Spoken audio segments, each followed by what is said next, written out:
Guys भिडियोको preview त already हेर्नु नै भयो होला। हजुरले पनि यस्तो खालको भिडियो इजी तरिकाले बनाउन सक्नुहुन्छ। सो फर्स्टमा चाहिँ डाउनलोड गर्नुपर्ने हुन्छ क्यापकट। डाउनलोड गरिसकेपछि सिधै क्यापकटमै क्लिक गर्नु होला। क्लिक गरिसकेपछि हजुरले यस्तो खालको इन्टरफेस देख्न सक्नुहुन्छ। सो यहाँ देख्न सक्नुहुन्छ। सो न्यू प्रोजेक्टमा क्लिक गर्नु होला। न्यू प्रोजेक्टमा क्लिक गरेपछि फेरि फोटोजमा जानु होला। फोटोजमा गइसकेपछि टोटल हामीले टोटल 8वटा फोटो सिलेक्ट गर्नुपर्ने हुन्छ। आफ्नो फोटो सिलेक्ट गर्नु होला। हजुरले चाहिँ टोटल 8वटा फोटो सिलेक्ट गर्नु होला। म यहाँ देख्न सक्छु टोटल 8वटा फोटो सिलेक्ट गर्नेछु।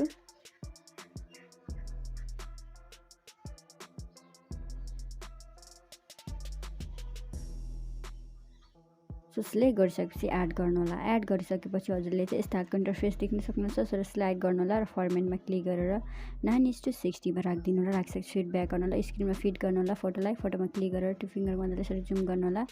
नेक्स्ट फोटोलाई पनि यसरी नै जुम गर्नु होला। 2 फिङ्गरको मद्दतले जुम गर्नु होला यसरी नै। सो नेक्स्ट फोटोलाई पनि त्यसरी नै जुम गर्नु होला। सो नेक्स्ट फोटोलाई पनि यसरी नै जुम गर्नु होला। सो नेक्स्ट फोटोलाई पनि यसरी नै फिट गर्नु होला स्क्रिनमा।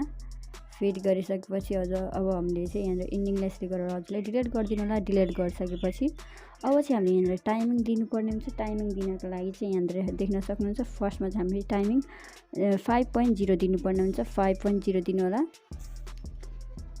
5.0 दिनु होला र सेकेन्ड फोटोलाई चाहिँ हामीले 0.7 दिनुपर्ने हुन्छ। 0.7 नै दिनु होला। त्यसै गरी हाम्रो थर्ड फोटोलाई चाहिँ हामीले फेरि 0.7 नै दिनुपर्ने हुन्छ।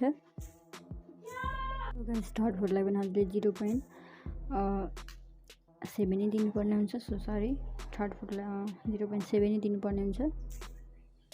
त्यसै गरी हाम्रो फोर्थ नम्बर फोटोलाई चाहिँ हामीले 0.6 दिनुपर्ने हुन्छ। 0.6 नै दिनु होला। 0.6 नै दिनु होला। दिइसकेपछि हामीले त्यसै गरी फिफ्थ नम्बर फोटोलाई फेरि 0.7 दिनुपर्ने हुन्छ। 0.7 नै दिनु होला। त्यसै गरी हाम्रो रहेको छ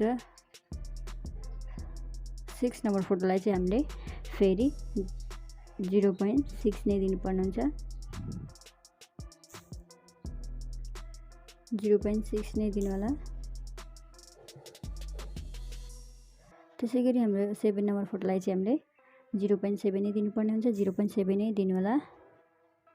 0.7 नै दिनु होला। त्यसै गरी हाम्रो लास्ट फोटोलाई चाहिँ फेरि हामीले 0.6 दिनुपर्ने हुन्छ। 0.6 दिनु होला। 0.6 नै दिइसकेपछि अब हामीले यहाँनिर एनिमेसन एड गर्नुपर्ने हुन्छ। कोमो एनिमेसन हामीले फर्स्ट फोटोमा क्लिक गर्नु होला। एनिमेसनमा क्लिक गर्नु होला। कोमोमा क्लिक गर्नु होला र यसरी स्लाइड गर्दै जानु होला। स्लाइड गर्दै जानु होला।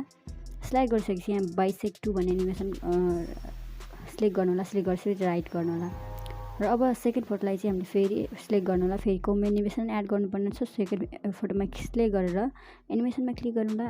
कोमोमा जानु होला र हामीले यहाँ रेस्ट्रिक्ट लिफ्ट भन्ने एनिमेसन टोटल अल फोटोलाई दिनुपर्ने हुन्छ। सो फर्स्ट फोटोलाई चाहिँ हामीले बाइसेक्ट 2 दिइसकेपछि टोटल 7वटा फोटोलाई चाहिँ हामीले रेस्ट्रिक्ट लिफ्ट भन्ने एनिमेसन दिनुपर्ने हुन्छ। यसरी नै दिनु होला हजुरले पनि। रेस्ट्रिक्ट लिफ्ट दिइसकेपछि हामीले यहाँ फेरि ट्रान्जेक्सन पनि एड गर्नुपर्ने हुन्छ। सो राइट गर्नु होला। राइट गरिसकेपछि फेरि ब्याक आउनु होला। सो ट्रान्जेक्सन एड गर्नको लागि चाहिँ यहाँ देख्न सक्नुहुन्छ। सो यहाँ व्हाइट कलरको बक्समा क्लिक गर्नु होला। क्यामेरामा जानु होला। पुलिङमा क्लिक गर्नु होला। सो अलमा हजुरले ट्रान्जेक्सन एड गर्नुपर्ने हुन्छ। अलमा गर्नको लागि चाहिँ अप्लाई टु अलमा क्लिक गर्नु होला र राइटमा क्लिक गर्नु होला। सो यसरी अलमा अप्लाई हुनेछ। सो यहाँ देख्न सक्नुहुन्छ। सो गरिसकेपछि अब चाहिँ हामीले यहाँनिर ब्याकग्राउन्ड म्युजिक एड गर्नुपर्ने हुन्छ। सो ब्याक आउनु होला। सो फेरि ब्याक आउनु होला र एड अडियोमा क्लिक गर्नु होला। एक्सट्र्याक्टमा क्लिक गर्नु होला। ब्याकग्राउन्ड म्युजिकको डाउनलोड लिङ्क पनि हजुरलाई डिस्क्रिप्सनमा राखिदिन्छु। हजुरले त्यहाँबाट डाउनलोड गर्नु होला। सो ब्याकग्राउन्ड म्युजिकको डाउनलोड ब्याकग्राउन्ड म्युजिकलाई सिलेक्ट गर्नुपर्ने हुन्छ। सो मैले चाहिँ यहाँ मेरो फाइल पर राखेको छु। सो यहाँ देख्न सक्नुहुन्छ।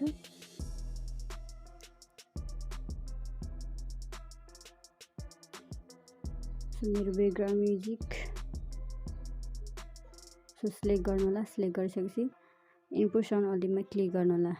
क्लिक गरिसकेपछि यहाँ देख्न सक्नुहुन्छ हाम्रो ब्याकग्राउन्ड म्युजिक सिलेक्ट भइसकेको छ। सिलेक्ट गरिसकेपछि अनियन पार्टलाई चाहिँ सिलेक्ट गरेर हजुरले डिलिट गरिदिनु होला र डिलिट गर्छमा क्लिक गरेर डिलिट गरिदिनु होला र हाम्रो यसरी बन्नेछ। सो अब चाहिँ यहाँ हामीले इफेक्ट पनि एड गर्नुपर्ने हुन्छ। सो ब्याक आउनु होला।